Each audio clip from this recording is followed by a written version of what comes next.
रट्टू तोता, बलि का बकरा, कामचोर, पेटू या फिर मक्खी चूस। नॉर्मली हम अपनी डे टू डे लाइफ में ऐसे वर्ड्स यूज करते रहते हैं। अब इन्हें इंग्लिश में कैसे बोलें? तो आज की वीडियो इसी पर है, जिसमें हम 10 ऐसे ही वर्ड्स इंग्लिश में बोलना सीखेंगे। तो चलिए स्टार्ट करते हैं आज की interesting video. The first word is रट्टू तोता। Now how we will speak this in English? अगर हम इसको वर्ड टू वर्ड कन्वर्ट करेंगे तो इसको बोलेंगे हम mugging parrot.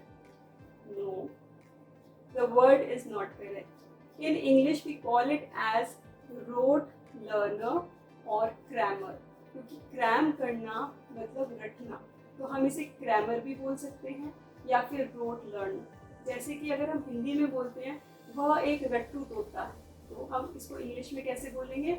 He is a rote learner, या he got good marks because he is a rote learner. वह रटता है इसीलिए उसके अच्छे नंबर आते हैं। Now the next word, किताबी कीड़ा। इसको हम नॉर्मली बोलते हैं बुक वर्म, पर इंग्लिश में स्पेसिफिकली इसको बोलते हैं नर्ड। नर्ड का मतलब होता है पढ़ाकू या फिर अपनी किताबों में घुसे रहने वाला।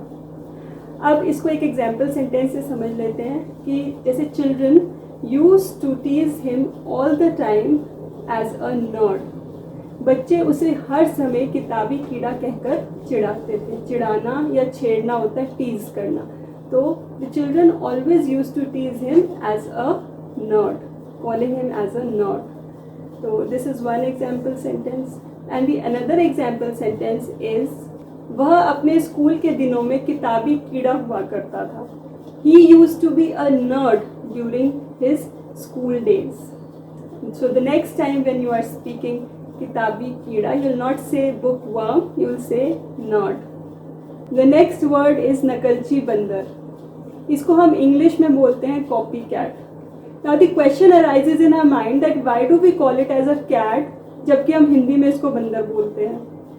Now in हिंदी नकलची बंदर it follows a famous story जिसमें monkeys see and monkeys do. Monkeys वही करते हैं जो वो देखते हैं। And in English that is the copy cat. The reason is that the kittens that are the baby cat they do what ever the mother cat does. तो इसीलिए ये वर्ड बना copy cat. Now let us understand this by an example sentence. वह एक नकलची बंदर है, वो सब कुछ वही करता है जो मैं करता हूँ। तो हम इसको इंग्लिश में कहेंगे he is a copy cat and he does whatever I do. Now the next word is पेटू। पेटू को इंग्लिश में हम बोलते हैं एडेशियस, और इसके लिए एक दूसरा वर्ड भी है दैट इज ग्लटनस। इसका मतलब होता है कि बहुत ज़्यादा खाने की क्रेविंग्स होना, बहुत ज़्यादा खाना खाना, दैट इज कॉल्ड एडेशियस या ग्लटनस। एडेशियस वर्ड के साथ ज़्यादा हम ईटर लगाते हैं, जैसे ही इज़ एन एडेशियस ईटर। वहीं अगर हमें वर्ड ग्लटनस यूज़ करना होगा तो हम इसको कह सकते हैं कि he is gluttonous and lazy. वह पेटू और आलसी है। तो द वर्ड फॉर पेटू is gluttonous. Now the next word is कुत्ते जैसी नींद। अब इसे इंग्लिश में कैसे बोलेंगे? His sleep is like a dog? No, that is wrong. इसको हम बोलेंगे short sleep। देखिए, चाणक्य नीति के हिसाब से एक सफल विद्यार्थी वही होता है जो कि बहुत कम नींद लेता है, जो कुत्ते जैसी नींद लेता है। तो that is why we call it as short sleep। तो इसके लिए एग्जाम्पल सेंटेंस सबसे बेस्ट सूटेड होगा कि एक आदर्श विद्यार्थी कुत्ते जैसी नींद लेता है। An ideal student always takes short sleep.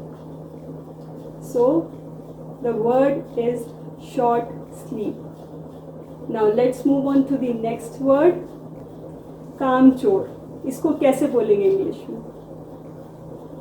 We call it as shirker. वह कामचोर है। He is a shirker. Next word, मक्खी चूस, कंजूस। इसको इंग्लिश में हम बोलते हैं माइजर, माइजर, या फिर मिंजी भी बोलते हैं।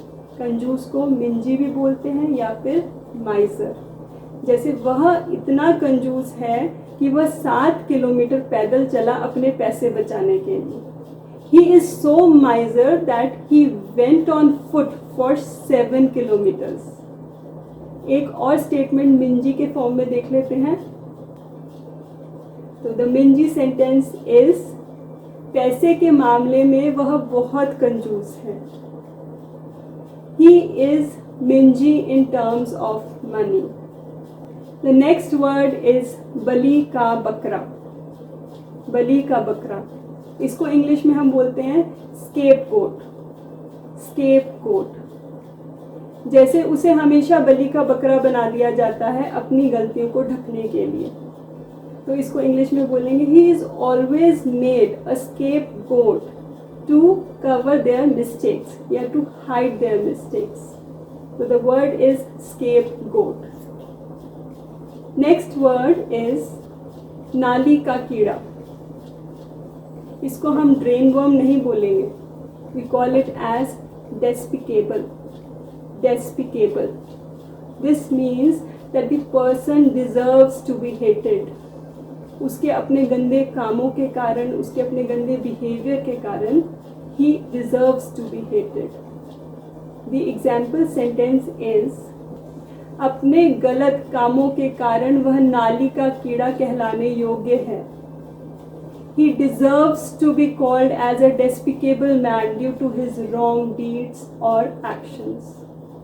So the word is despicable.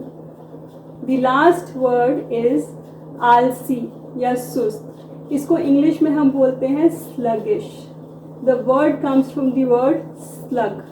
Slug का मतलब होता है एक टाइप का घोंगा जो बहुत धीरे धीरे लेजी वे में चलता है, जिसके पास कोई एनर्जी नहीं होती। So that is known as sluggish. जैसे कि आज मुझे बहुत थकान हो रही थी या मैं आज बहुत इनएक्टिव फील कर रही थी, तो मैंने एक छोटी सी झपकी ले ली। तो इसको इंग्लिश में हम बोलेंगे कि today I was feeling sluggish so I took a quick nap to energise myself. So the word sluggish. Thanks for watching, and I hope that you enjoyed the video, and do hit the like, share and subscribe button down below. Thank you.